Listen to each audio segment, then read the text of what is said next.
வணக்கம் நேயர்களே, இது channel G. Welcome back to another episode. இன்றைய நிகழ்ச்சியில்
கிருஷ்ணாய வாசுதேவாய தேவகீநந்தனாய ச நந்தகோபகுமாராய கோவிந்தாய நமோ நமஹ.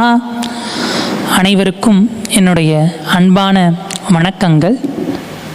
மார்கழி மாதத்தின் 14வது நாளாகிய இன்று கோதை நாச்சியார் அருளி செய்த பாசுரத்தில் 14வது பாசுரத்தை பற்றி நாம் சிந்திக்க இருக்கின்றோம். உங்கள் புலக்கடை தோட்டத்து வாவியுள் செழுங்கழுநீர் வாய் நிகழ்ந்து ஆம்பல்வான் கோமினகான்.